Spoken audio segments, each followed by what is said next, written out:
एकं नित्यं निर्मलमचलं सर्वधी साक्षिभूतं भावातीतं प्रेमनिर्मलं सर्वं तन्नमामि। ज्ञानायकं गुरुणोमि साग्रेण विश्रुतं येषां चरणसान्निध्यात् जीवा मुक्ता भवन्ति। सागरे वंशविख्यातं ज्ञानदानपरायणं ज्ञानायकं गुरुवन्दे भववन्दर्मुक्तये।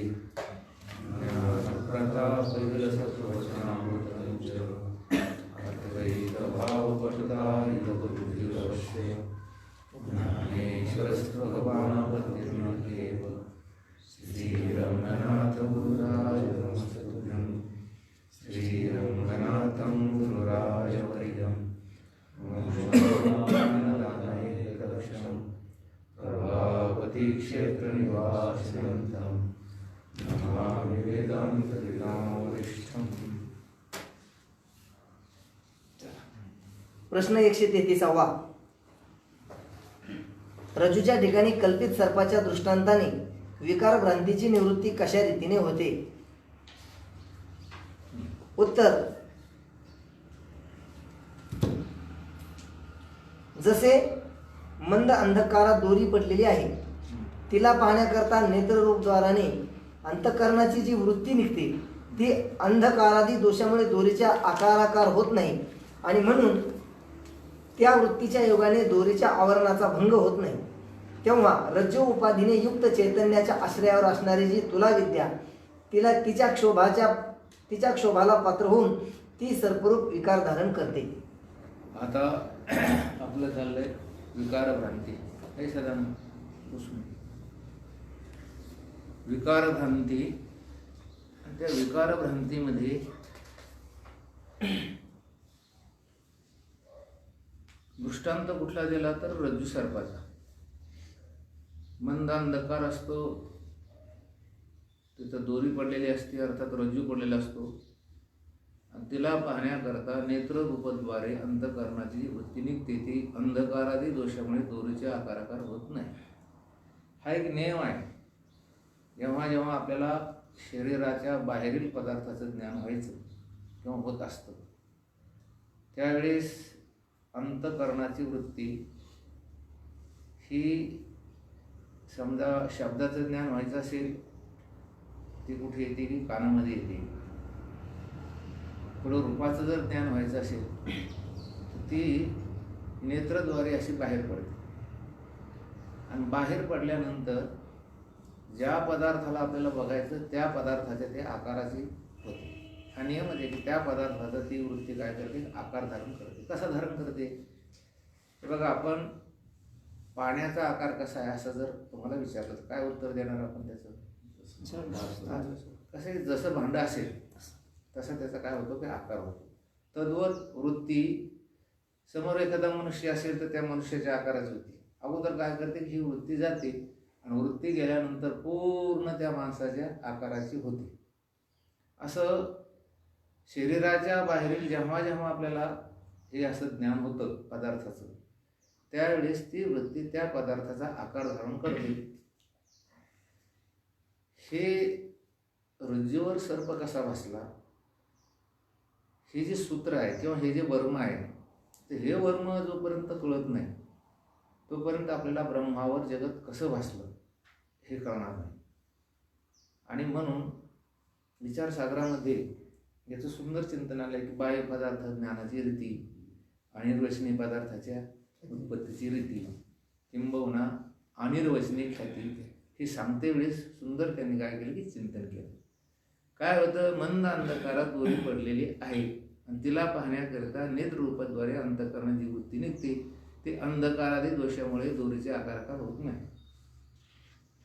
मला काय करतो की चित्र थोडंसं चित्रमध्ये नुसतं हे करून दाखव.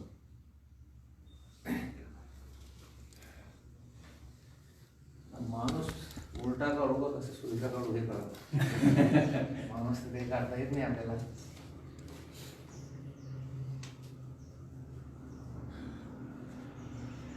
आम्ही शाळेत असताना आम्हाला शिकवलं होतं एकदा. काय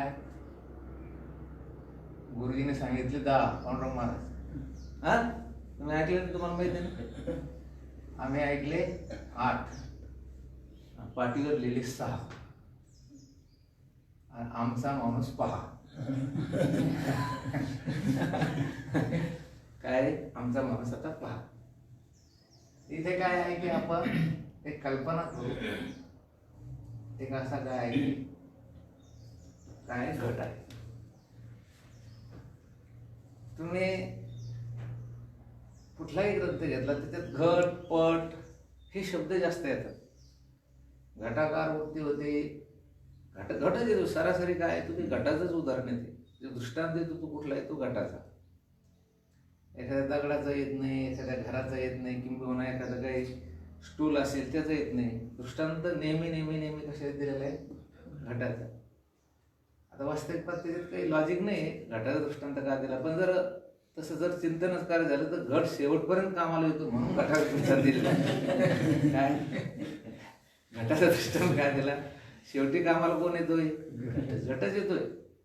फिरविला घट फोडीला चरणी, आणि महावाक्य ध्वनी बोंब झाली. आणि म्हणून घटाचं काय दिलेलं आहे की दृष्टांत दिलेला आहे.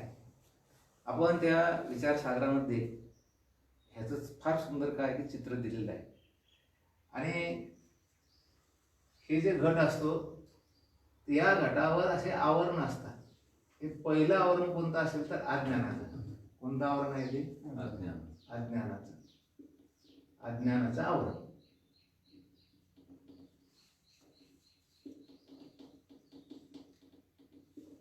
आणि दुसरं आवरण जर कोणतं असेल तर अंधकाराचं. कोणतं, अंधकाराचं. प्रत्येक पदार्थावर हे 2 प्रकारचे आवरण असतात. आता हे अंतःकरणाची वृत्ती बाहेर निघते.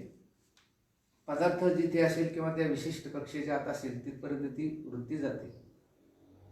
वृत्ती अशी लांबायमान होते. कशी होती ती, लांबायमान. म्हणजे लांबायमान म्हणजे लांब अशा आकाराची होते. त्याचं कारणच असं आहे की बाहेरील पदार्थाचं ज्ञान होण्यासाठीच ही वृत्ती तयार झालेली. वृत्ती वास्तविक बघता वृत्तीला काय आतल्या आत ज्ञान करायचं असेल तर त्या ठिकाणी वृत्तीला कुठे बाहेर जायची गरज नाही. बाहेरील पदार्थ बघायचा असेल की वृत्तीची काय असते की गरज असते. म्हणून अंतःकरण वृत्ती नेत्रेंद्रियाद्वारे कुठे निघते, ती बाहेर. इथून निघते ती अशी काय होती, अशी निघते. या विचारसागरामध्ये फार सुंदर असं दिलेलं आहे त्यांनी. असं निघाल्यानंतर काय असतं की अशी येते.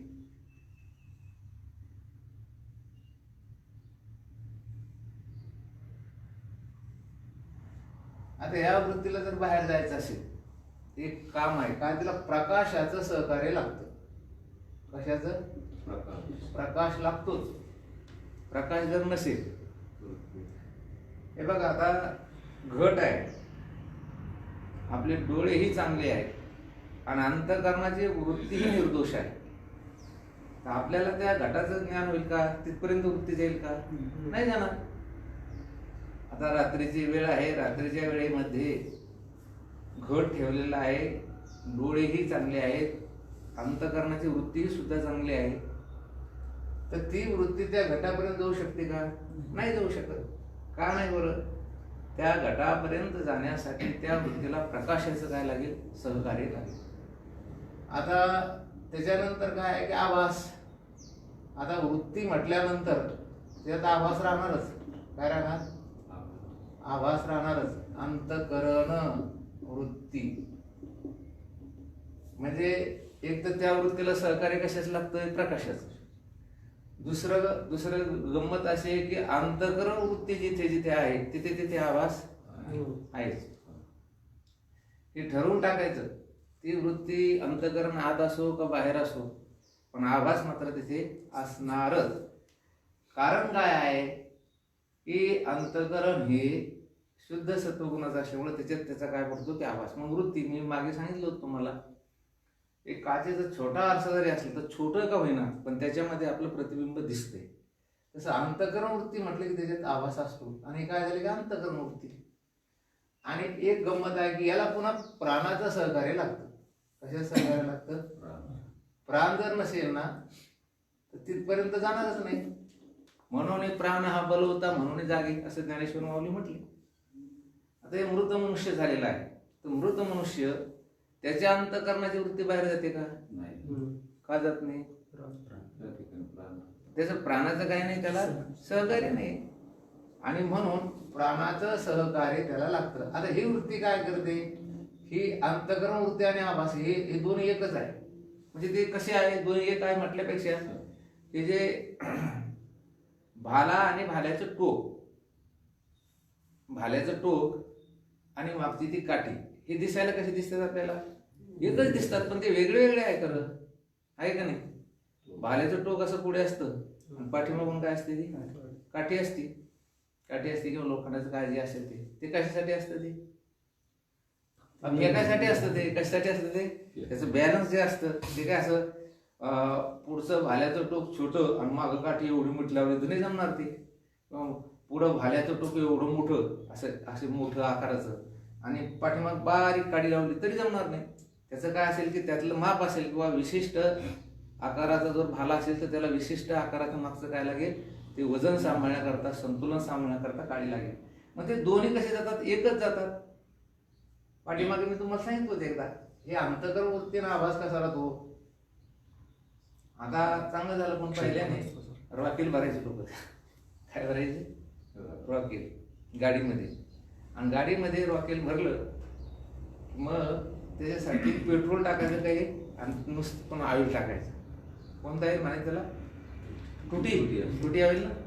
हां, मग आता नवीन काय होतं की अर्ध्या टाकीचं रॉकेलनं भरायची आणि 1 लिटर पेट्रोल टाकायचं आणि त्या पंपावर काय करायचं सांगायचं, बुवा आम्हाला 200-250 मिली काय ते ऑइल दे.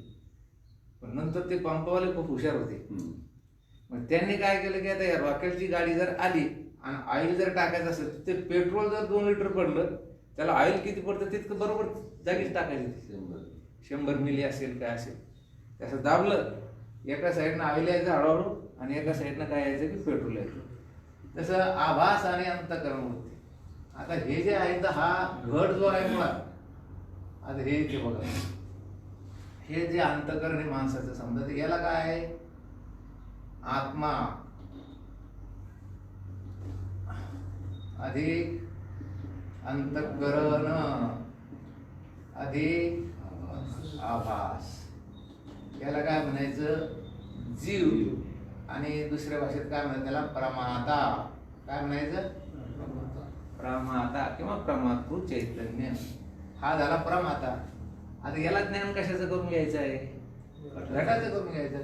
मग घट काय झाला मुळात? प्रमेय. काय झाला तो? प्रमेय ही शास्त्रकाराची काय आहे की भाषा. हा कोण आहे? प्रमाता. याला ज्ञान कोणाचं होणार आहे आता? या घटाचं. म्हणून काय म्हणायचं त्याला? प्रमेय. प्रमेय जो घट, प्रमेय जो तक्क्या, प्रमेय असं म्हणायचं. ती पद्धती आहे. आता इथून जेव्हा ही वृत्ती निघते, वृत्ती निघाल्यानंतर अगोदर पहिलं काम कोणतं करते? ती अंधकाराचं आवरण बाहेर करते. तर ते काम वृत्तीचं नाही. ते काम वृत्तीचं नाही, ते काम कोणाचं आहे? प्रकाशाचं. मग प्रकाशानं अंधकाराचं आवरण असं बाजूला केलं की वृत्ती सरळ जाते. आता इथे आत कोणतं आवरण आहे? तर अज्ञानाचं. प्रत्येक पदार्थाला अज्ञानाचं आवरण असतं. हे विचारसागरामध्ये तुम्ही शिकलेले आहेत, हे काही सांगायची गरज नाही.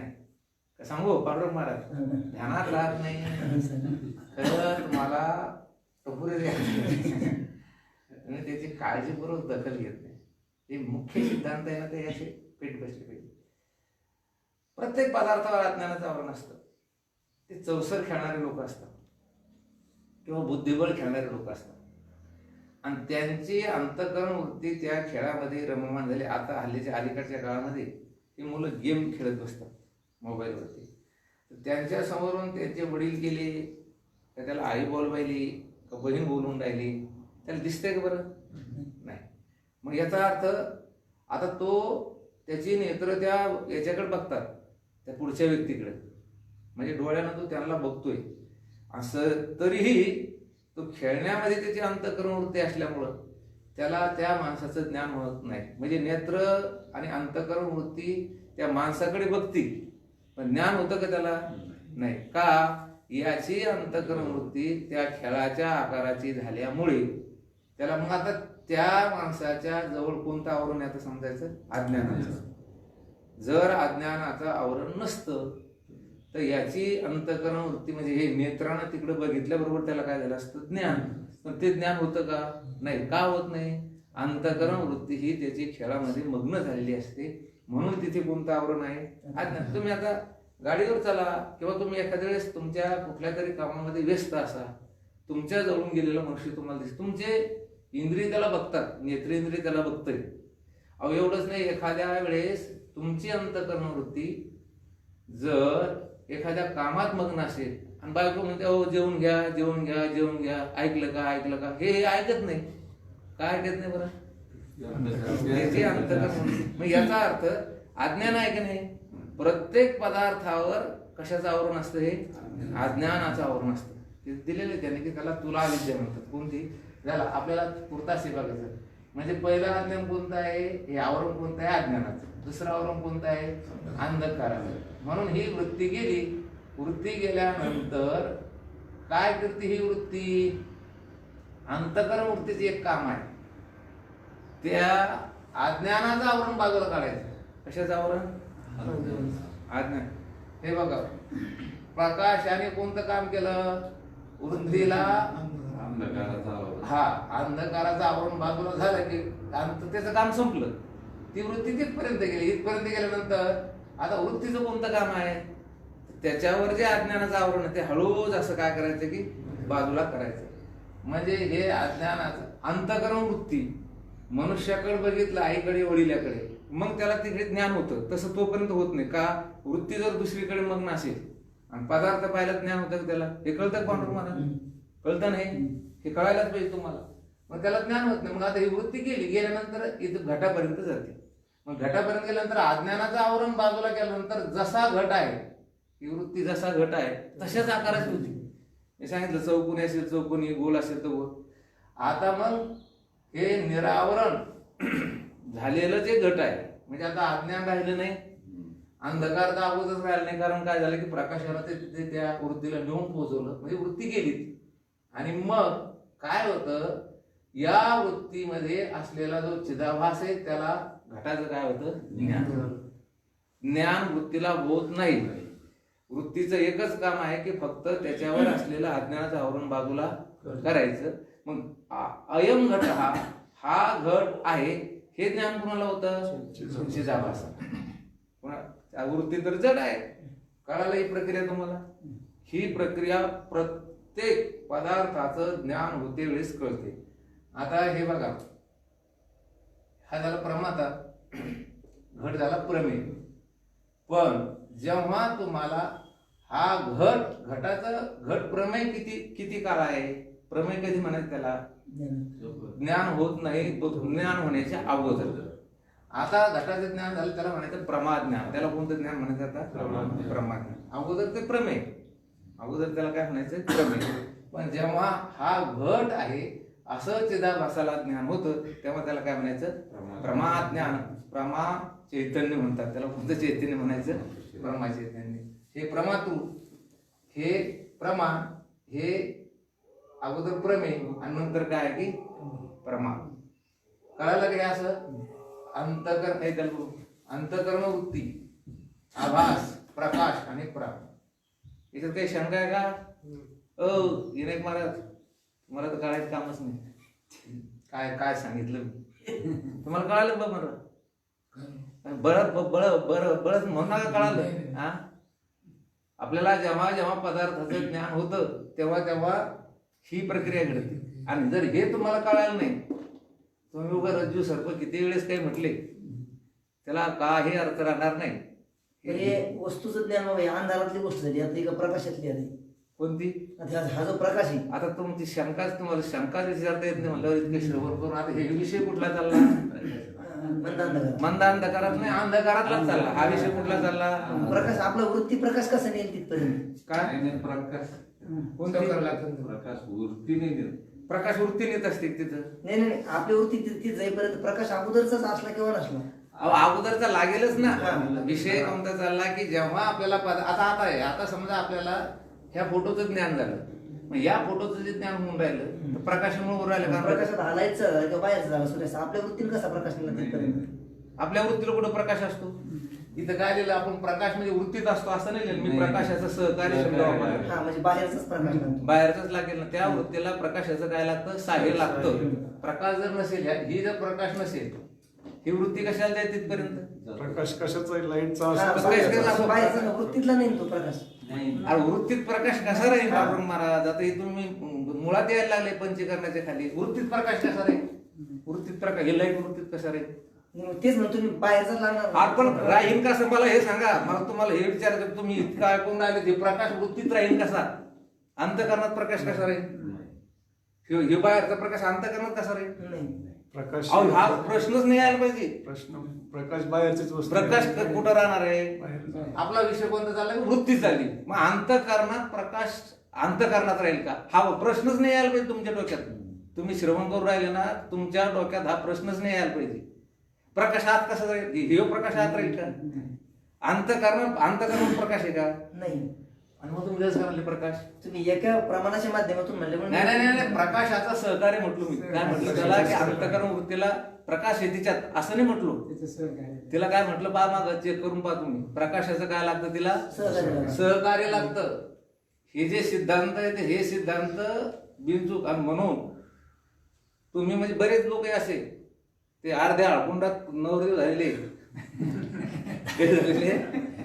आणि अर्ध्या हळकुंडात नवरदेव झाल्यानंतर मला वाटतं ते लग्न व्यवस्थित लागत नाही. प्रकाश कधी ध्यान अंत आपण एवढं ऐकलं ना का हा प्रश्नच नाही आला पाहिजे. काय अंतःकरणात कसा प्रकाश राहील? आज काय करंट आहे काय लाईट आहे? हा प्रश्नच नाही. प्रकाशाचं काय लागतं हिला? आणि म्हणून मी तिथं सांगितलं की इथे प्रकाशाचं तिला इथपर्यंत जाण्यासाठी काय लागलं तिला? आणि तो प्रकाश अंतःकरणाचा कसा असू शकेल? ही गोष्ट कुठे चालली? अंधकाराचं आवरण. अंधकाराचं आवरण कोण करतंय? आणि तो प्रकाश कोणता करतो? बाहेरचा. आणि जर प्रकाश नसेल तर तुमची वृत्ती तिथपर्यंत जाणार नाही. हे आपण बोललो की नाही अगोदर? प्रकाश जर तिथं नसेल तर वृत्ती तिथपर्यंत जाऊ शकत नाही. रज्जू सर्पाचं नाही आता मला ते सांगायचं ते हे अगोदर कळायला पाहिजे तुम्हाला. बाह्य पदार्थ ज्ञानाची रीती जोपर्यंत तुम्हाला चांगली कळत नाही तोपर्यंत रज्जू सर्पाला तुम्ही उंदड्या मारू नका. रज्जू हे जे ना पांडुरंग महाराज हा प्रश्नच नाही येऊ दे डोक्यात. मला हे पहिलं नाही. ही पूर्ण अगोदरची प्रक्रिया पूर्ण कळली होती. परत हा प्रकाश याच्या अंतःकरण वृत्तीमध्ये हे करत असताना घातल्यामुळे मला तिथं कन्फ्युज झालं. प्रकाश बाहेरचा का? तुम्ही ऐकून नाही राहिले ना. तुम्ही ऐकून नाही राहिले. मी काय म्हणलं त्याला प्रकाशाचं सहकार्य लागतं. अंतःकरण वृत्तीचा प्रकाश हा म्हटलं नाही. मग झालं जे पहिल्यांचं शंकेचं समाधान झालं तर तसं आता झालं ते नाही ते झालं. अगोदर मला तसं वाटायचं नाही. हे कसं आहे? आता तुम्ही 7वी 8वी 10वीत गेले आणि तुम्ही जर पहिलीचे 2 किती होते हे विचारायचं नाही. तसं मला कळतं नाही का असा आपला प्रश्न झालाय म्हणून. मला तसं अगोदर वाटायचं का आपण 7वीत गेलो तसं मला सुद्धा वाटलं नाही का हा प्रश्न दुसरीचाच आहे. इथं प्रकाश लिहिल्यामुळं मला पहिल्यांदा असंच वाटायचं. प्रकाश लिहिलं म्हणजे काय म्हटलं मी? कशामुळे म्हणलं त्याला? प्रकाशाचं सहकार्य लागतं एवढं म्हटलं. मग प्रकाशाचं सहकार्य तर प्रकाश हा अंतःकरण वृत्तीत आहे असं तुम्ही सामान्य वेदांत ऐकणाऱ्याला विचारा. काय उत्तर देईल तू? अंतःकरण वृत्तीत प्रकाश आहे. मग बाहेर जगात लाईटची गरज नाही. हा सिद्धांत माझा कुठं चालला? इथं विषय चालला. अंतःकरणात हा प्रकाश आहे असं तुम्ही सामान्य माणसाला विचारा. त्याचं उत्तर नाही. हे विषयच नाही. मग तुम्हाला अंतःकरण कळालं नाही. काय कळालं नाही? अंतःकरण वृत्ती कळाली नाही. तुम्हाला जर अंतःकरणाचा प्रकाश वाटत असेल पांडुरंग महाराज तुम्हाला अंतःकरण वृत्ती कळाली नाही. याचे सिद्धांत पक्के करून घ्यायचे. याचं काय लागेल? इथे सहकार्य. हे वृत्ती जाण्यास मग आता प्राण तिच्यात आहे का? अंतःकरण वृत्तीत प्राण आहे का? नाही. काय त्याला? प्राणाचं साह्य लागतं. अंतःकरण वृत्तीत जर प्राण म्हटलं तर प्राण आणि अंतःकरण वृत्ती भिन्न मानायची गरज नाही. अंतःकरण वृत्तीत जर आता हे प्राण लिहिलं नाही हा प्रश्न तुम्हाला तिथे यायला पाहिजे होता. काय प्राण नसतात वृत्ती जाईलच कशाला बाहेर. म्हणजे प्राणाचं काय लागलं त्याला? तसं आकाशाचं काय लागलं? हे प्रकाशाचं काय लागलं त्याला? सहकार्य लागतं. आता गेलं जाऊ द्या. आलं तुमच्या घरात तरी विचारायचं बरं का हा, नाही का ते पण असं नाही करायचं काय मग आपल्याला जर तुम्हाला वैभवराव तुम्ही पण असं मागचे विचारता कधी कधी तुम्ही याच्यावर हे करायला काय करायचा अभ्यास कारण आता तुम्ही मग हे विचारायला पाहिजे होतं कशाचं प्राणाचं रानात विचार.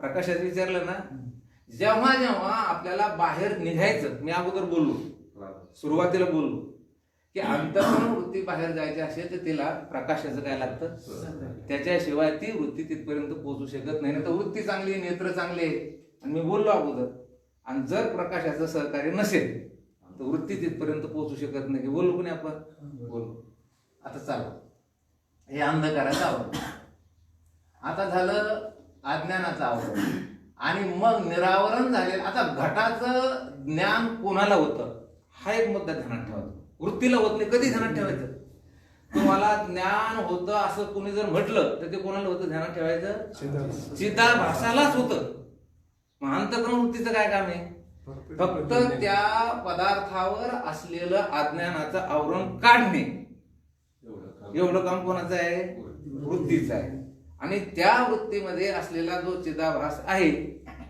तर त्या चिदाभासाला हा घट आहे हा पट आहे असं काय होतं ज्ञान होतं हे बघा हे उगाच सांगितलं नाही त्यांनी हे ब्रह्मज्ञान झाल्यानंतर आपल्याला मी ब्रह्म आहे असं झाल्यानंतर हे चिदाभासाला मी ब्रह्म आहे असं ज्ञान होतं का तर नाही ती काय करते फक्त अंतःकरण वृत्ती आत्मस्वरूपावर असलेलं अज्ञानाचं आवरण बाजूला केलं रे केलं की याच्यासाठी दोन दृष्टांत दिलेले कोणते दृष्टांत दिलेले आहे एका घटाखाली दिवा आहे आणि दुसऱ्या घटाखाली एक वस्तू ठेवलेली कुठलीही वस्तू सोनं समजा तर तुम्हाला सोनं जर बघायचं असेल तर अगोदर काठीना घट बाजूला करावं लागेल तिथे काय न्यावं लागेल दिवा आणि तुम्हाला जर त्या घटाखालील दिवा बघायचा असेल तर काय करावं लागतं बाबा दिवा न्यावा लागतो का तसं आत्मा हा स्वयंप्रकाश आहे हे याच्यासाठी सांगितलंय बुद्धी न जाणे आणि बुद्धी जाणे हे ब्रह्मज्ञान कसं होतं किंवा अनिर्वचनीय पदार्थ उत्पन्न कसा होतो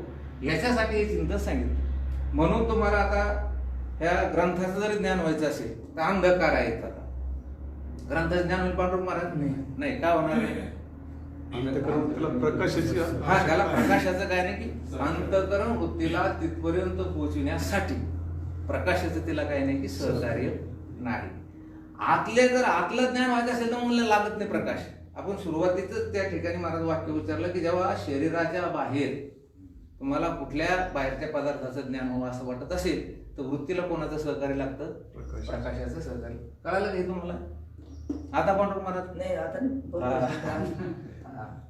प्रकाश तुम्हाला शंका नसण्याच्या बबन दादाला अशी शक्ती देते की अंतकर बबन दादा प्रकाशाचं झालं नाही असं झालं बहुतेक हा ते आभास आणि वृत्ती हा. अशी मी सोडून तुम्ही सांगितले त्याला वाटले प्रकाशन प्राण त्याच्यातच दिसले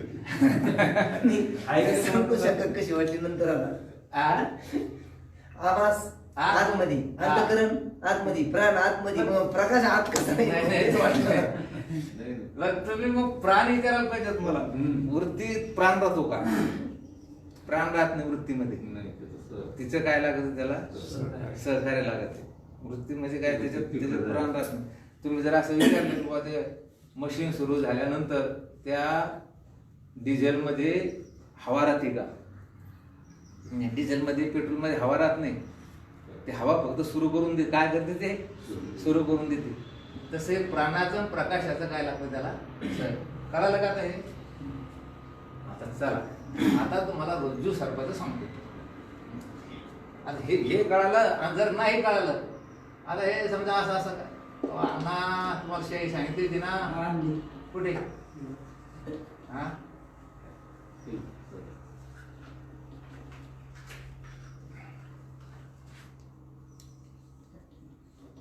हे असं आता सर्प आता इथं इथं हे आलं आता ह्याच्यावर किती आवरण झाले तितके पहिलं आवरण कोणतं आहे अज्ञानाचं आणि दुसरं आवरण कोणतं आहे अंधकाराचं आता रज्जूवर जेव्हा सर्प भासतो त्यावेळेस प्रकाशाचं तिला सहकार्य राहत आता इथं प्रकाश लिहायची गरज नाही प्रकाशाचं काय राहत नाही तिला सहकार्य राहत नाही मग तो मग निबिड अंधकार असतो का नाही नाही. बरं, निबिड अंधकार असतात काय झालं असतं बाबा मला? काही दिसलं काही दिसलं नसतं. या वृत्तीला काय दिसलं असतं?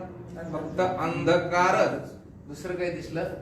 कारण निबिड अंधकार असतात तर ते इथं अंधकार. हे कोणतं आवरण झालं? अंधकार. आणि हे कोणतं आहे? अज्ञान. आता प्रकाशाचं या वृत्तीला सहकार्य नसल्यामुळे काय होतं? एक निबिड अंधकार असता तो वृत्तीला सरळ सरळ काय दिसला असता? अंधकार. आणि प्रकाशाचं जर समजा त्या ठिकाणी पूर्ण सहकार्य असतं तर या वृत्तीला काय दिसलं असतं? दोरी. ह्या दोन गोष्टी ध्यानात ठेवायच्या. निबिड अंधकार असता हिला काय दिसलं असतं? अंधकार. आणि जर समजा प्रकाश असता तर काय दिसलं असतं? दोरी. मग आता काय होऊन राहिलं? ही अंतःकरण वृत्ती आभासासहित इथे येते आणि इथे आल्यानंतर तिला प्रकाशाचं सहकार्य राहत नाही आणि म्हणून तिला फक्त एक ज्ञान होतं, इदम. कोणतं ज्ञान होतं? इदम म्हणजे काय बरोबर? काहीतरी हे आहे. इदम असं काय होतं? ज्ञान होतं की हे काहीतरी आहे.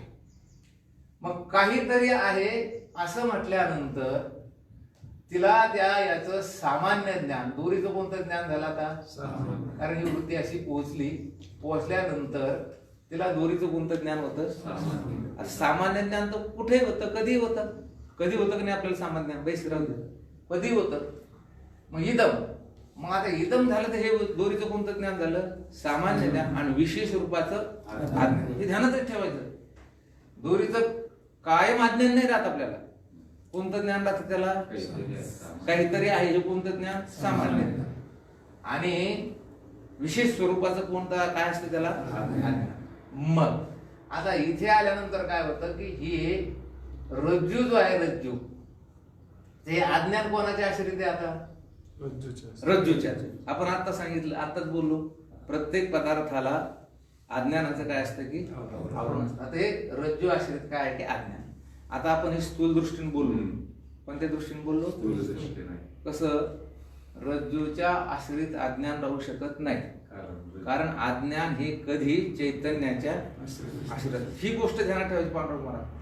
अज्ञान हे कधी जड पदार्थाच्या आश्रित. कारण जड जडाला कधीच अधिष्ठान होऊ शकत नाही. मग आता इथे अज्ञान जे आहे, ही ज्याला आपण अविद्या जी आहे म्हणतो किंवा अज्ञान जे म्हणतो, ते रज्जूचे आश्रित आहे का? नाही. पण स्थूल दृष्टीनं म्हटले अगोदर कशाचे आश्रित आहे ते? रज्जूच्या. पण कोणाचे आश्रित आहे म्हणते? रज्जू उपहित चैतन्याच्या आश्रित. आता उपहित काय शब्द आला तुम्ही असं ना? काय शब्द उपहित? हे बघा, आता चैतन्य कुठं सांगू राहिलो आपण? रज्जू. रज्जूला अधिष्ठान कोण? आता सगळीकडे चैतन्य आहे. आपण चैतन्य कुठलं सांगू राहिलो आता? रज्जूच्या खालचं अधिष्ठान. रज्जूला जे अधिष्ठान चैतन्य ते सांगू राहिलं. म्हणून शास्त्रकाराची एक पद्धती आहे की तुम्हाला जेव्हा जेव्हा त्या पदार्थ अधिष्ठानाचं चैतन्याचं ज्ञान सांगायचं, केवळ चैतन्य सांगू राहिलो आपण दोरी सांगू राहिलो का? नाही. आपण काय निर्गुण निराकार ब्रह्म चैतन्य सांगू राहिलो का? नाही. निर्गुण निराकार ब्रह्म चैतन्य सांगत नाही. आपण सांगून काय राहिलो? रज्जूला अधिष्ठान चैतन्य. मग पद्धत अशी आहे की त्या पदार्थाला उपहित असं चैतन्य, उपाधी मानायची. काय म्हणायची?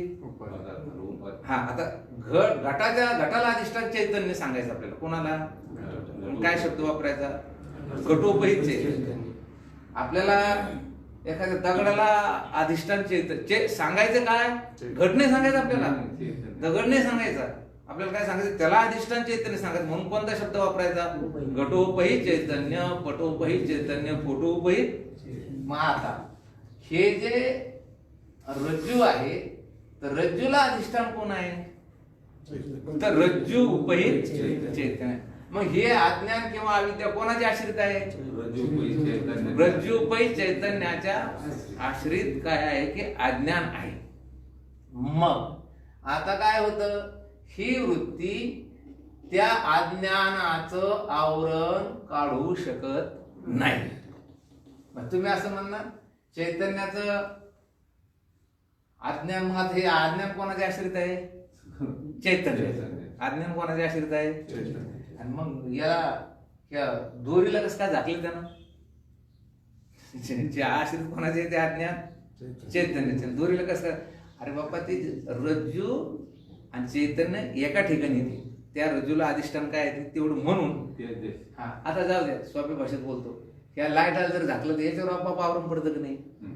आपण ह्या बल्बला जर झाकलं त्या घरात काय पडत, आवरण पडत. तसे अज्ञान कोणाचे आश्रित आहे, पण त्या चैतन्याचे ह्या. मग रज्जूपही चैतन्याच्या हे आश्रित कुठं आहे, रज्जूपही चैतन्याच्या आश्रित ते अज्ञान आहे. मग ते अज्ञान या वृत्तीकडून काय होतं, दूर होत नाही. कशामुळे होत नाही दूर, ते मंद अंधकार सरळ कशामुळे दूर होत नाही. मग काय होतं, ती वृत्ती घुटमाळते. सोप्या भाषेत काय होती, ती घुटमाळते, एकदम ती अशी तडफड करते. आता ती तडफड ती तुम्हाला कळत नाही तेव्हा, पण ती खरं तिथं काय होते की ती तडफड. मी तुम्हाला सांगितलं की मागून मोटर सुरू केली, तुम्ही जर बंद केली ते सगळे वरचे जे बाहेर निघणार काय होईल प्रॉब्लेम, मला त्याच्यात स्फोट होतो, ते फोडून टाकेल बाहेर येईल. आता तसं वृत्तीला काहीतरी कळणंच आहे, आणि म्हणून त्या चिदाभासाला, कोणाला, चिदाभासाला. मग वृत्ती काय करते की त्या वृत्तीमध्ये जे अज्ञान आहे, ते जे अज्ञान आहे तर त्या अज्ञानात काय बाजूला होत नाही, आणि म्हणून रज्जूपै चैतन्य आश्रित जी काही अविद्या आहे त्याच्यामध्ये क्षोभ होतो. म्हणतात काय होतो, क्षोभ म्हणजे काय, बाहेर निघणे, कार्योन्मुख. क्षोभ शब्दाचा अर्थ काय आहे, कार्योन्मुख, कार्य करण्यासाठी सज्ज. ते अज्ञान, ती अविद्या काय करते की कार्य करण्यासाठी सज्ज होती, आणि सज्ज झाल्यानंतर मग या चिदाभासाला असं ज्ञान होतं, काय होतं की तिथं की इथं हे जे आहे हा काय आहे की सर्प आहे. मग तिथं काय होतं, अविद्येचा परिणाम हा काय झाला, सर्प. म्हणजे रज्जूपै चैतन्य आश्रित जी अविद्या आहे तिचा परिणाम काय होतो, सर्प. आणि अंतकरणोपै चैतन्य आश्रित जी अविद्या आहे तिचा परिणाम काय, त्याचं काय होतं की सर्प ज्ञान. असे पहिली प्रक्रिया आहे. दुसरी नाही कळाल तुम्हाला, कळाल. आता दुसरी प्रक्रिया असे, आता इथं वृत्ती आहे, काय आहे, मग वृत्ती म्हटल्यानंतर ही जी वृत्ती आहे त्या वृत्तीला खाली आश्रय चैतन्य नाही का, ही जी वृत्ती आहे याला आश्रय चैतन्य नाही का, आहे. आणि त्या चैतन्य आश्रित अविद्या नाही का, आहे. मग त्या अविद्येतील सत्वगुणाचा परिणाम सर्पज्ञान, आणि तमोगुणाचा परिणाम काय होतो, सर्प. असा सर्प होण्याची काय आहे की पद्धती आहे. आज त्याच्याशिवाय सर्प होऊ शकत नाही.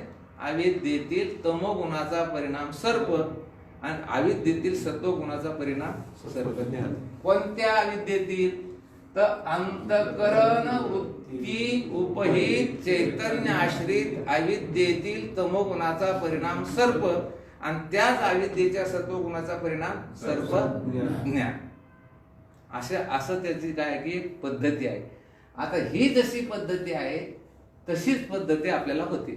आपण पदार्थ बघितल्यानंतर आपल्याला काय होतं, अंतकरण वृत्ती पै चैतन्य आश्रित अविद्येचा परिणाम जग, आणि अविद्येच्या तमोगुणाचा परिणाम काय झाला, जग, आणि अविद्येच्या सत्वगुणाचा परिणाम काय झाला, सर्प. हे जगाचा ज्ञान. आता काय राहिलं याच्यात, पांडुरंग महाराज नाही कळाला अजून तुम्हाला, भगवान कळालं ना का, बळच नका म्हणून पण विचारा. आता काय म्हणत नाही तुम्हाला, हे काय होतं की हे कळायला पाहिजे. सर्प का भासला, बरं सर्प का बाजूला गेला का, इथंच आहे, पण तो सर्पच नाहीये. मुळात काय, अविद्येतील तमोगुणाचा परिणाम सर्प, आणि सत्वगुणाचा परिणाम काय आहे, सर्पाचं ज्ञान. नुसतं सर्प नाही, सर्पाचं काय होतं की ज्ञानही होतं. आता परिणाम आणि म्हणून याला काय म्हणायचं, मग आता सांगतो, पुढची भाषा सांगतो. हा अविद्येचा परिणाम सर्प आहे, आणि अविद्येला अधिष्ठान असणार जे चैतन्य त्याचा विवर्त सर्प आहे. काय, दोन पद्धती आहे. चैतन्यावर सर्प भासला, कोणावर भासला, सर्व चैतन्यावर काय झाला, तो चैतन्याचा काय तो विवर्त, आणि अविद्येचं काय आहे परिणाम. हे एक पद्धती आहे बोलण्याची. काय आहे याला काय,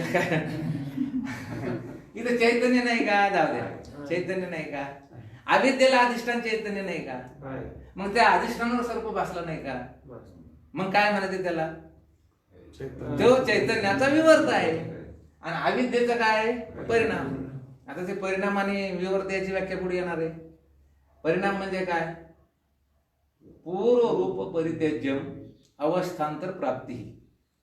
परिणाम पूर्व रूपाचा पूर्ण परित्याग होऊन अवस्थांतराची काय होती की प्राप्ती. त्याला काय म्हणायचं? परिणाम. आता विचारसागराच्या भाषेत बोलतो, उपादानाच्या समान स्वभावान आणि अन्यथा रूप त्याचं नाव परिणाम. उपादानाच्या समान स्वभावान आणि अन्यथा रूप. तुमच्या डोक्यात गोंधळ होईल. उपादान कोण आहे या सर्पाचं? उपादान कारण कोण आहे? हा, बोला बोला बोला बोला. उपादान कारण बोला बोला पटापट बोला. हा, अविद्या. उपादान कारण काय आहे? अविद्या. उपादान कारण ते सर्पाचं कोण आहे? सर्प नाही आहे ते. काय मुळात? मग सर्प हा जो पदार्थ भासला तर हा कोणाचा परिणाम आहे? तर आताच बोलू आपण, अविद्येचा परिणाम आहे. कोणाचा परिणाम आहे? उपादान कारणाची व्याख्या काय आहे? की ज्याचा कार्यामध्ये प्रवेश असतो, ज्याच्याशिवाय कार्याची सिद्धी होती, कार्याचं अस्तित्व. आता जर अविद्याच नसेल तर सर्प आहे का? नाही. मग अविद्या या सर्पाचं कोणतं कारण आहे? उपादान. सर्प आहे रज्जूवर भासलेला का अविद्याच आहे? आता म्हणून अविद्या उपादानाच्या समान स्वभावान. उपादान जी अविद्या ती कशी आहे? सत आहे का? सत. सतासत. सर्प कसा आहे? सत का सत? म्हणजे अविद्या आणि सर्प एका जातीची झाली. कोणत्या जातीची झाली? जातीची झाली म्हणजे एका सत्तेची झाली. उपादानाच्या समान स्वभाव. पण उपादान जी अविद्या आहे तर तसा सर्प आहे का? वेगळा दिसून राहिला. वेगळा दिसून राहिला. व्याख्या काय आहे ती? उपादानाच्या समान स्वभावान आणि अन्यथा रूप. याचं नाव काय आहे? परिणाम. याचं नाव काय आहे? परिणाम. काय म्हणायचं याला? काय म्हणायचं? परिणाम. म्हणून या व्याख्या आपल्या पाठ पाहायला पाहिजे. उपादानाच्या समान. उपादान जी अविद्या तिच्या समान स्वभाव म्हणजे सत्ता आणि रूप वेगळं झालं ना. रूप कोणतं झालं तिचं? सर्पाचं. आता विवर्ताची व्याख्या करत असताना अधिष्ठानाहून विपरीत स्वभावान आणि अन्यथा. अधिष्ठान जे रज्जूपही चैतन्य त्याच्यावर वेगळा स्वभाव आहे. कोणाचा? सर्पाचा. अधिष्ठान विपरीत स्वभावान. कसा? अधिष्ठान हे पारमार्थिक सत्तेतील आहे आणि हा सर्प कोणत्या सत्तेतील आहे? प्रातिभाषिक सत्तेतील. विपरीत आहे की एक सत्ता आहे त्यांची? आणि अन्यथा रूप. अधिष्ठान विपरीत स्वभावान अन्यथा रूप त्याचं नाव काय आहे? विवर्त. आणि उपादानाच्या समान स्वभावान आणि अन्यथा रूप त्याचं नाव काय आहे? परिणाम. कळालं का? हे सर्प कसा भासतो आणि सर्पज्ञान कसं भासतं? पहिली प्रक्रिया त्यांनी सांगितलं, रज्जूपै चैतन्याच्या आश्रित असणारी जी अविद्या आहे त्या अविद्येचा परिणाम सर्प आणि अंतकरणोपैत साक्षी चैतन्य त्याच्या आश्रित असणारी जी अविद्या आहे तिच्यातील सत्वगुणाचा परिणाम काय आहे? सर्पज्ञान. असं सुरुवातीला सांगितलं. पण नंतर विचारसागरामध्ये थोडं 3-4-5 पानं गेली तर गेल्यानंतर त्यांनी तसं सांगितलं तसं नाही म्हणा. काय होईल मग? आता समजा आता हा भिंतीवरला साप आहे. भिंतीवरला साप जर पुसला तर आपल्याला 15 जणांना तो दिसणार नाही. 15 जणांना दिसणार नाही.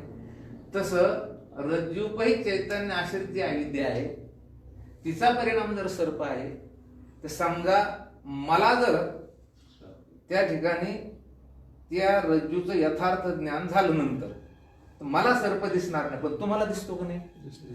तुम्हाला दिसतो. मग जसं भिंतीवरला सर्प जर पुसला तर 15 ने 1000 जणांना तो सर्प दिसणार नाही.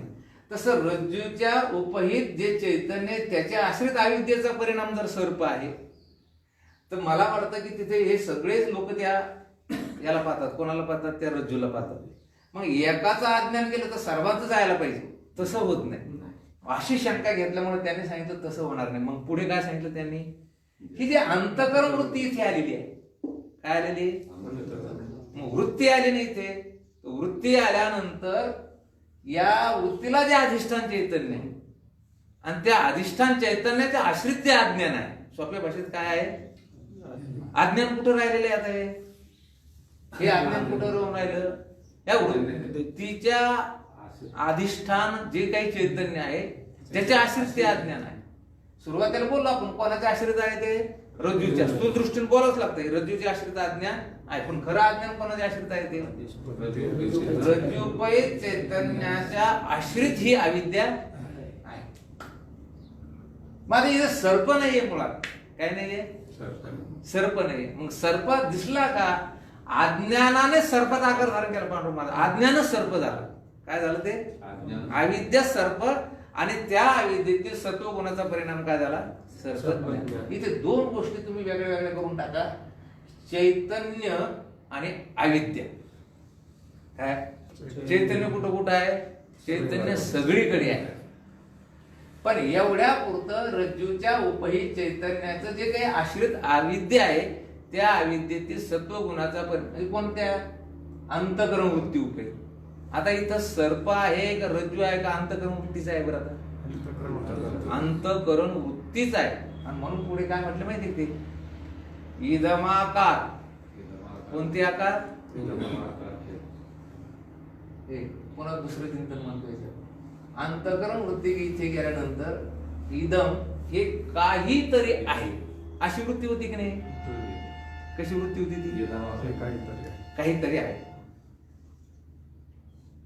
त्यामुळे भैरवी म्हटली, भैरवी म्हटल्यानंतर आमची वृत्ती कोणत्या आकारात झाली, भैरवी का, काय म्हणायचं, भैरवीच्या आकाराची. तुम्ही मालकांश म्हटला तर आमची वृत्ती कोणत्या आकारात झाली, ती मालकांश आकाराची. आता तुम्ही माऊलीचा फोटो पाहिला तर कोणत्या आकाराची झाली, ती फोटोच्या आकारात झाली. आणि ते काय हो, काय करून आहे बा, आता वृत्ती कोणत्या आकारात झाली, आता कोणत्या आकारात झाली, ती काहीतरी आहे. काय कोण आहे म्हणजे काय आले, काहीतरी आहे या आकाराची वृत्ती झाली. म्हणून ते म्हटलं का नाही, याला म्हणायचं कधी कधी यथार्थ वृत्ती, विपरीत वृत्ती आणि संशयित वृत्ती. कोणती वृत्ती झाली, तसं वृत्ती कोणत्या आकारात झाली, हे काहीतरी आहे अशा आकाराची काय झाली, तिथे वृत्ती झाली. आणि मग त्या वृत्तीला अधिष्ठान जे चैतन्य आहे, अंतःकरण वृत्त्यू उपहित चैतन्य. आता काय म्हणायचं तिला, अंतःकरण वृत्ती उपहित चैतन्य. आता ही वृत्ती इथे आल्यानंतर वृत्ती आहेत आणि ती कशी झाली, इदमाकार झाली. इदमाकार झाली म्हणजे काहीतरी आहे. मग काहीतरी आहे इथं म्हणायला लागली वृत्ती, तर तिला अधिष्ठान चैतन्य आहे की नाही, आहे. आणि त्या चैतन्याचे आश्रित कोण आहे, अविद्या आहे. आणि त्या अविद्येमध्ये अज्ञानामध्ये क्षोभ होतो आणि मग क्षोभ झाल्यानंतर तमोगुणाचा परिणाम काय झाला, सर्प. आणि सत्वगुणाचा परिणाम काय झाला, ते दोन्ही अध्यास आहे. अध्यास आहे. कसे आहे ते अध्यास, सत आहे का असत आहे, आता ते जाऊ द्या. आता हे जे अज्ञान आहे, ही जी अविद्या आहे, सत का असत, सता सत्वन विलक्षण. मग जर अविद्या सता सत्वन विलक्षण आहे तर तिचा परिणाम सर्प कसा राहील, सता सत्वन विलक्षण. मग व्याख्या काय केली आपण त्या परिणामाची, उपादानाच्या समान स्वभाव. समान स्वभाव म्हणजे समान सत्तावा. उपादान जे अविद्या ती ज्या सत्तेची आहे, तर तसाच पदार्थ तयार झाला पण वेगळा तयार झाला. अन्यथा रूप वेगळं झालं. रूप कोणतं आहे, ते सर्पाचं आहे. अविद्या हिला रूप नाही, पण ते काय, पण सत्ता कशी झाली दोघांची. अविद्या ही प्रातिभाषिक सत्तेची आणि सर्प सुद्धा प्रातिभाषिक. म्हणून अंतःकरण वृत्ती उपहित. इथे साक्षी चैतन्य शब्द वापरला तर आणखीन चांगलं. कोणता चैतन्य, कोणता शब्द, साक्षी. कारण साक्षी तिथे असतोच, कारण ज्ञान हो राहिलं म्हटल्यानंतर कोण असतं तिथे, साक्षी. साक्षी हा शब्द आहे. अंतःकरण वृत्ती उपहित साक्षी चैतन्य आश्रित जी अविद्या, तिचा जो परिणाम, त्याचं नाव सर्प. आणि त्या अविद्येतील सत्वगुणाचा परिणाम काय आहे की, म्हणून आता सोप्या भाषेत बोलतो, अगदी ढोबळ भाषेमध्ये, अविद्येच्या तमोगुणाचा परिणाम सर्प आणि सर्प ज्ञान. आणि असं जर म्हटलं तर मग तुम्हाला तुमचं बोलणं मला चालणार नाही. कसं चैतन्याचा परिणाम सर्प असं जर म्हटले मग नाही चालणार. पण बरं काय म्हणावं लागेल तो मग आता चैतन्याचा विवर्त काय म्हणायचं त्याला. विवर्ताची व्याख्या काय. अधिष्ठानाहून विपरीत स्वभाव आणि अन्यथा रूप. त्याचं नाव काय आहे की विवर्त. म्हणून आता अंतकरण वृत्त्युपहित साक्षी चैतन्याचा विवर्त सर्प आणि सर्प ज्ञान आणि अंतकरण वृत्त्युपहित साक्षी चैतन्य आश्रित अविद्येतील तमोगुणाचा परिणाम सर्प. हा अंतकरण वृत्त्युपहित साक्षी चैतन्याचा विवर्त सर्प. साक्षी चैतन्याचा विवर्त काय झाला सर्प. आणि अंतकरण वृत्त्युपहित जी अविद्या आहे तिचा परिणाम काय झाला सर्प आणि सर्प ज्ञान. म्हणजे चैतन्याचा आहे विवर्त आणि अविद्येचा आहे परिणाम. जग हे चैतन्याचा आहे विवर्त आणि अविद्येचा म्हणजे मायेचा आहे परिणाम. रज्जू सर्पाकार आणि भाषी येले जगदंब. आता सोप्या भाषेत रज्जूचा विवर्त सर्प म्हटलं तरी चालेल. म्हणजे स्थूल दृष्टीनं बरं का. कोणत्या दृष्टीने बोलायचं स्थूल दृष्टीनं. पण जर बोलायचंच असेल तर अंतकरण मृत्यू उपहित साक्षी चैतन्याचा विवर्त सर्प आणि सर्पज्ञान आणि अंतकरण मृत्यू उपहित साक्षी चैतन्य आश्रित अविद्येतील तमोगुणाचा परिणाम सर्प आणि सत्वगुणाचा परिणाम सर्पज्ञान. चला चला आता पुढे. आता विचारा बसून पुन्हा विचारा तुम्ही. काय डोक्याच्या बाहेर गेलं. नाही, आज नुसतं एका नुसतं ज्ञान ते आपलं नाही झालं ते. नाही आज नुसतं ज्ञान नाही. आता ते आता पुढे आता आपल्याला शब्द कोणता येणार सांगतो मी. आता लगेच कोणता शब्द येणार आहे. आता ते सांगू राहिले ना. ते परिणाम सांगू राहिले विवर्त सांगू राहिले. काय सांगू राहिले आता. हा बरोबर. वाचा पुढे.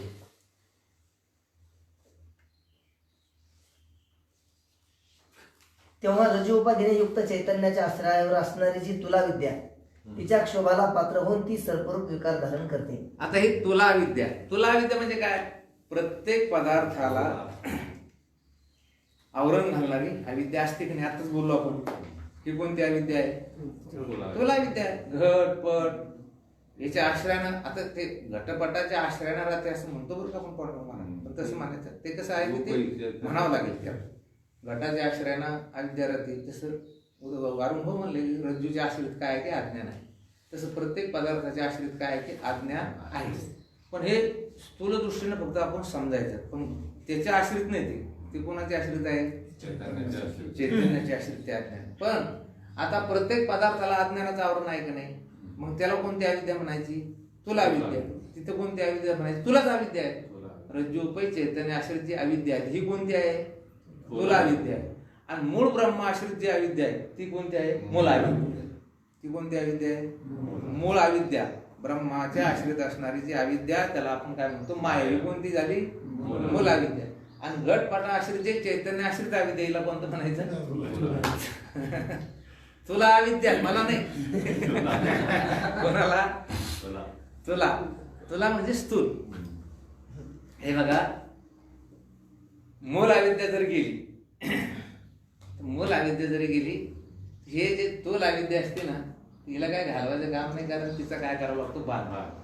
आता मूल अविद्या गेली पाहिजे आपली कोणती मूल.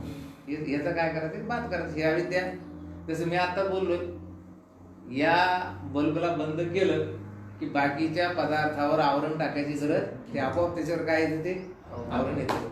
आता तुम्ही तोल अविद्या घालीत जर बसले. आता ही जी लोक पण ती अविद्या घालून राहिली. आता तुलाची अविद्या घालून राहिली. संशोधन करून राहिले म्हणजे काय करून राहिले ते काय नाही. ही याचा शोध लाव त्याचा शोध लाव. ही अविद्या कशाची लागते त्यांची. तुला अविद्या निवृत्त होईन आपल्याकडून या लोकांकडून.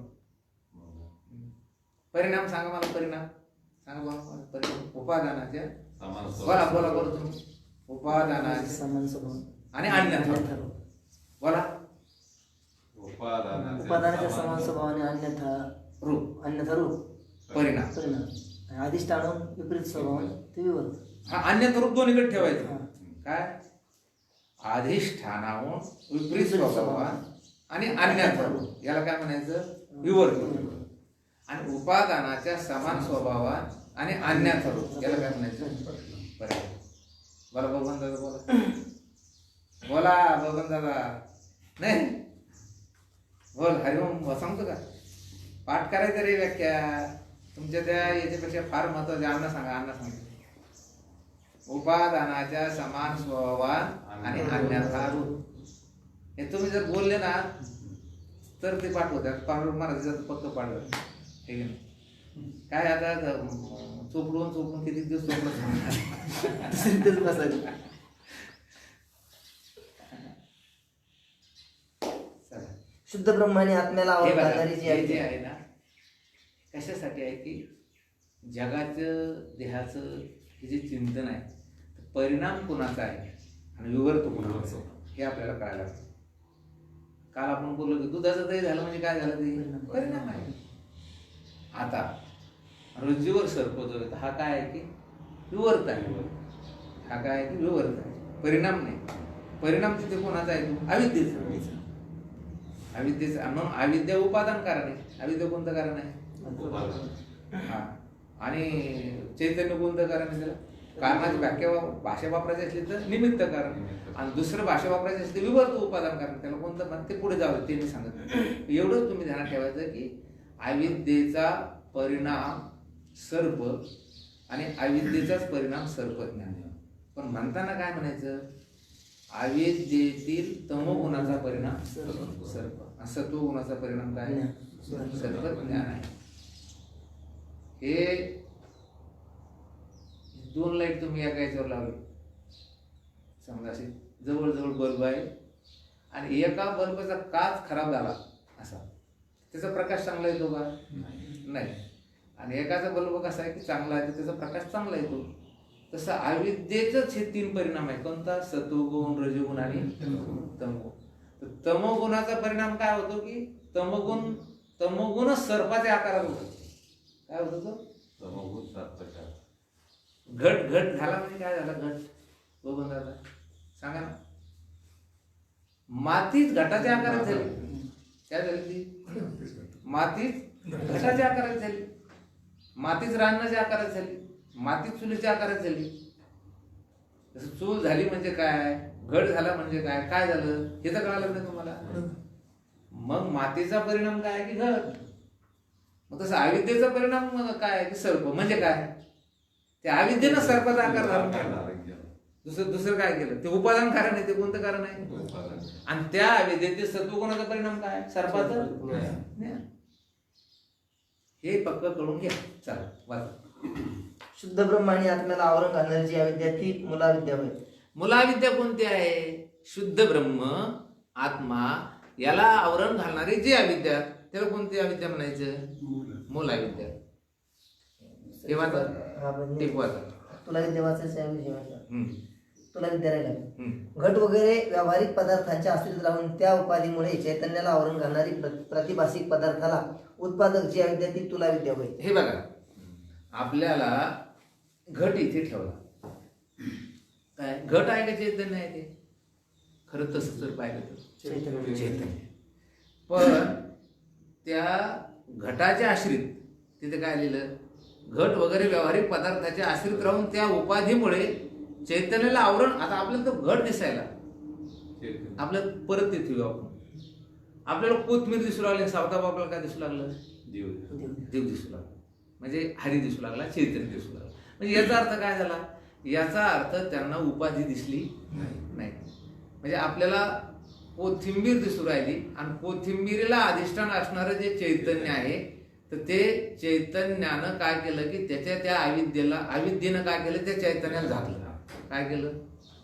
त्याच्या चैतन्याला झाकलं. आणि त्याच्यामुळं काय दिसलं आपल्याला? ते कोथिंबीर. म्हणजे कोथिंबीर उपाधी लागली की नाही?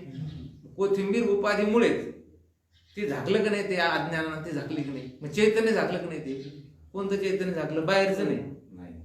कोथिंबीरला अधिष्ठान असणारं जे चैतन्य ते कोणामुळे झाकलं? कोथिंबीरमुळेच झाकलं. कोणामुळे झाकलं ते? म्हणजे ते अज्ञानात झाकलं, पण त्याला निमित्त कारण कोण झालं? ती उपाधी झाली की नाही? मग ती जी अविद्या ती तुला अविद्या आहे.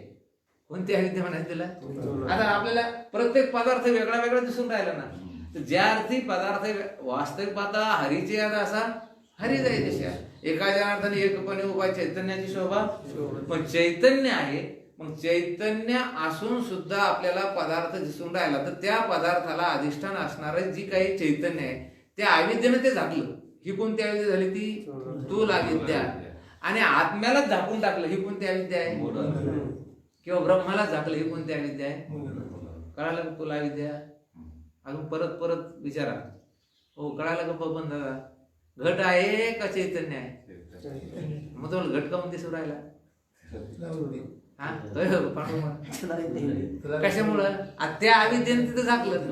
घटोपै चैतन्य अशी जी अविद्या आहे त्या अविद्या. आणि मग घट उपाधी काय आहे ती? आणि म्हणून घटाचे आश्रित म्हणण्यात आलं.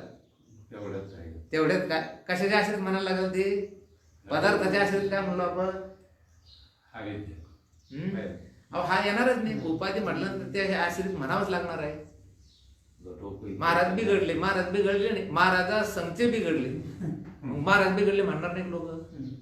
तसं म्हणणार नाही का? असंच म्हणणार का नाही ना? होय काय म्हणणार आहे? समजा आता तुम्ही तुमच्यातल्या लोकांनी समजा काही लोकांनी मद्यपान केलं. काय केलं?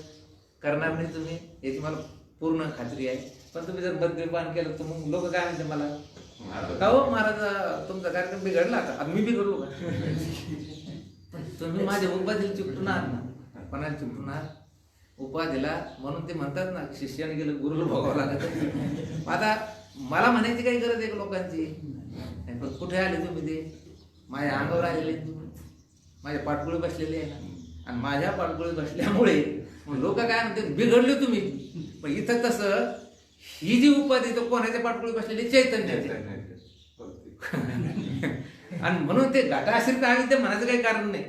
घटाश्रित इथे काय लिहिलं त्यांनी बा? घट वगैरे व्यावहारिक पदार्थ आश्रित राहून त्या उपाधीमुळं चैतन्याला आवरण घालणारी प्रातिभाषिक पदार्थाला उत्पादक जी अविद्या ती तुला अविद्या. आणि मग ती काय करते? मूळ पदार्थाला अर्थात चैतन्याला आवरून घालते. प्रातिभाषिक आता त्या अविद्येनं काय केलं? अविद्येनं रज्जूला झाकलं, चैतन्याला झाकलं आणि रज्जू सर्प तयार केला. काय तयार केला? काय? उत्पादक. तिला काय लिहिलं तिथं? प्रातिभाषिक पदार्थाला उत्पादक जी अविद्या ती कोणती अविद्या? तुला अविद्या. जाऊ द्या, तुला अविद्या ध्यानात ठेव. बबन दादा तुला अविद्या कुठे कुठे राहते? सगळेच पदार्थ तुला अविद्या. आता समजा हा पेन आहे. आता पेन म्हटल्यानंतर तुम्हाला पटकन कळायला हा काय आहे? पेन आहे. मग आता तुम्हाला तुला अविद्या घ्यायची तर तुला अविद्या आहे. कसं? पारमार्थिक दृष्टीने चिंतन केलं तर हे काय आहे की चैतन्य. पण तुम्ही याला काय म्हणून राहिले? पेन म्हणून राहिले. म्हणजे व्यावहारिक दृष्टीने. पण तरी एखाद्याला जर विचारलं तर लहान मुलं विचारले का ते म्हणून काय तोंडात घालायचं आहे? मग त्याला ती कोणती अविद्या झाली? आता तुला अविद्या. तुला अविद्याचे असे अनेक प्रकार पडतील आपल्याला. त्या पदार्थाच्या आश्रित राहून त्या चैतन्याला आवरण घालून उत्पादक जे प्रातिभाषिक पदार्थ निर्माण करते त्याला कोणती अविद्या म्हणायचं? तुला अविद्या.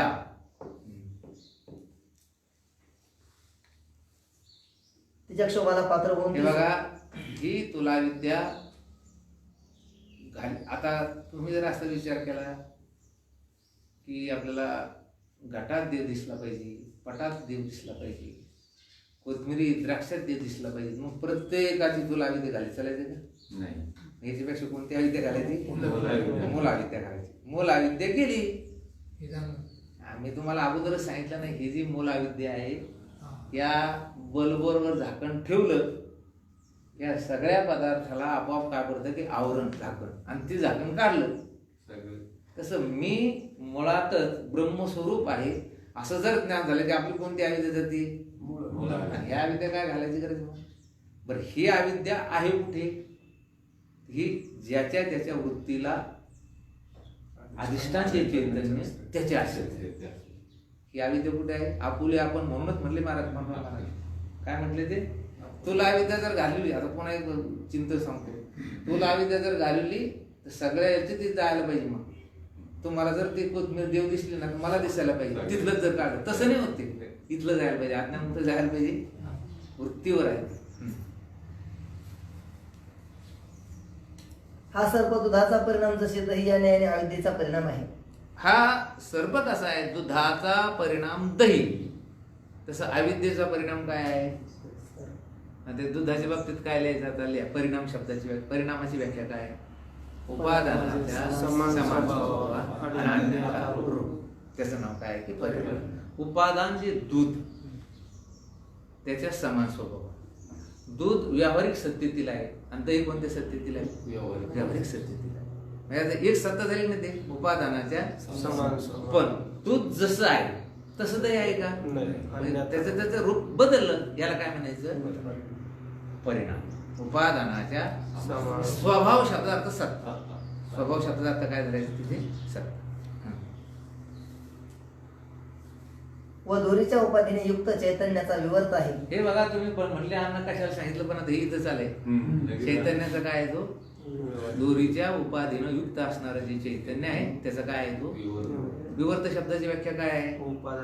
नाही, उपादान शब्द घालायचाच नाही, लढत दुप्पट बोलायचं नाही.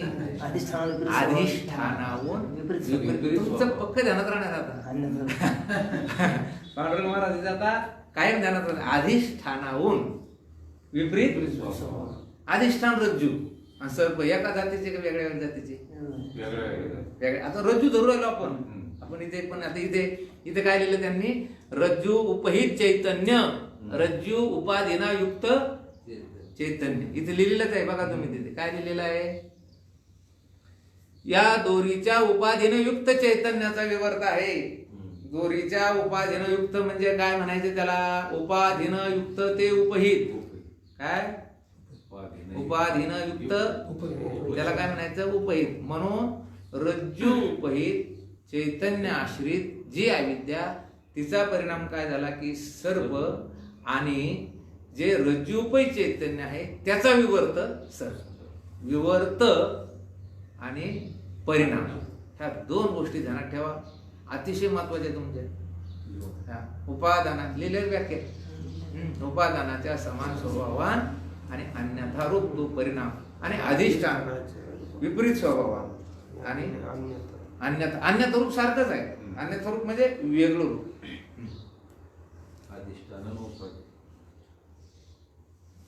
दोरीच्या उपाधीने युक्त चैतन्याचा विवर्त आहे. परिणाम विकार नाही. ते विकार नाही बरं का. चैतन्याचा परिणाम सर्प म्हणायचं. काय म्हणायचं मग? चैतन्याचा विवर्त. सिद्धांत. तसेच ब्रह्मचैतन्याश्रित जी मूलविद्या, तिथं हे करा, त्याला इथे काना माराय. मुलाविद्या. ब्रह्मचैतन्याश्रित जी मुलाविद्या तिचा प्रारब्धाधिक निमित्ताने क्षोभ होऊन जड चैतन्य चिदाभास प्रपंचरूप विकारास धारण करते. आता हे आपल्याला माहिती आहे की ब्रह्म चैतन्य आश्रित जी मुलाविद्या आहे तिचं काय होतो?